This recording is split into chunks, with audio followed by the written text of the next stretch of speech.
आज अपन इस लेक्चर में बात करने वाले हैं रीजनरेशन।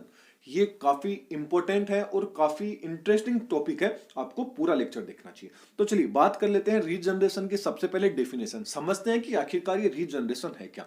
तो रीजनरेशन एक ऐसी प्रोसेस है जिसमें जो डिस्ट्रॉयड एंड जो डेड सेल्स होती है वो नई सेल्स के अंदर क्या हो सकती है भाई, चेंज हो सकती है। इस प्रोसेस को क्या बोलते हैं, regeneration. For example wound healing, घाव का भरना। आपके कभी चोट लग गई हो तो आपने देखा होगा थोड़े दिन बाद में धीरे धीरे क्या होता है, वो घाव फिल होने लग जाता है, भरने लग जाता है। तो ये पूरी की पूरी प्रोसेस क्या होगी, रीजनरेशन होगी समझने के रूप में। ओके, अब अपन बात करें कि भाई रीजनरेशन है, इसको सबसे पहले एक्सपेरिमेंटल रूप से किसने बताया था। तो ट्रेम्बले नामक वैज्ञानिक थे, इन्होंने बताया था। किसके अंदर बताया था, हाइड्रा के अंदर इन्होंने सबसे पहले रीजनरेशन की प्रोसेस बताई थी। इसके बाद में जो मॉर्गन थे, मॉर्गन ने इस पूरी की पूरी रीजनरेशन की प्रोसेस को डिटेल के अंदर स्टडी की थी। डिटेल के अंदर इसको क्या किया था भाई, एक्सप्लेन किया था। किसने किया था, मॉर्गन ने। अब देखिए रीजनरेशन के टाइप्स की अपन बात करें कि रीजनरेशन कितने टाइप से होता है, तो मेनली दो टाइप से आपको देखने को मिलेगा। एक तो फिजियोलॉजिकल रीजनरेशन।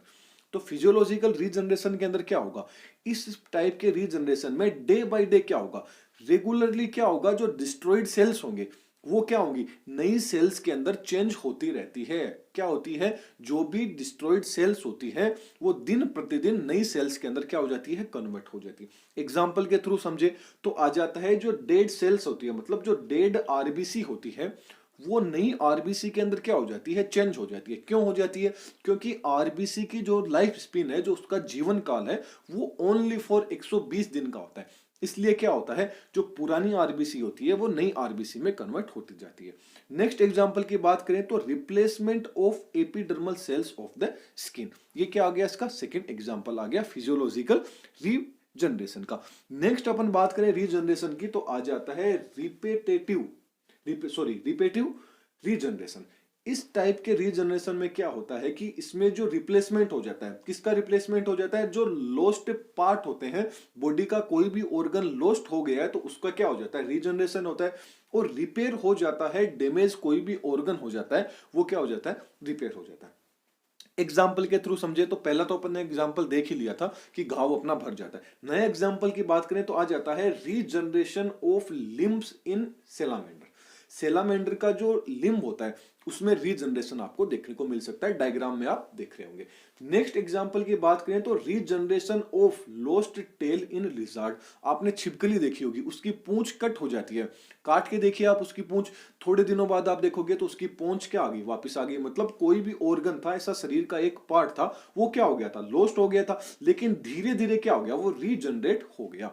तो ये क्या एग्जाम्पल हो गया, रिपीटेटिव रीजनरेशन के एग्जाम्पल। नेक्स्ट अपन बात करें तो repetitive capacity in some groups. मतलब रीजनरेशन की कुछ ऐसी कैपेसिटी है जो अलग अलग ग्रुप्स में भी पाई जाती है। वो कौन से ग्रुप्स हैं, जैसे सबसे फर्स्ट आ गया फिशेस के अंदर जो मछलियां होती है। अब एग्जांपल पर्टिकुलर मछली की बात करें तो लेम्प्रे नामक जो मछली होती है, वो यदि अपनी पूंछ आप उसकी काट दोगे तो धीरे धीरे उसकी पूंछ क्या हो जाएगी भाई, वापिस आ जाएगी। ओके, नेक्स्ट बात करें बर्ड्स की तो बर्ड्स की जो चोंच होती है वो यदि ब्रेक हो जाती है तो क्या हो जाती है, धीरे धीरे उस चोंच के अंदर भी क्या हो जाता है भाई, रीजनरेशन आपको देखने को मिल सकता है। रेप्टाइल्स की बात करें तो रेप्टाइल्स में भी अपन बात करके आ रहे हैं लिजार्ड की पूंछ काट दोगे तो क्या होगी, धीरे धीरे वापस आ जाएगी।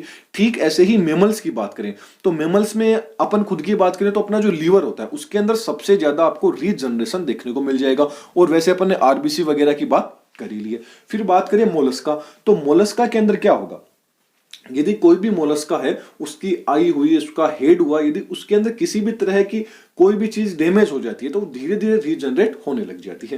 प्रोटोजोआ की बात करें तो प्रोटोजोआ में अमीबा का आप एग्जांपल लीजिए, अमीबा में आपको रीजनरेशन देखने को मिल जाएगा।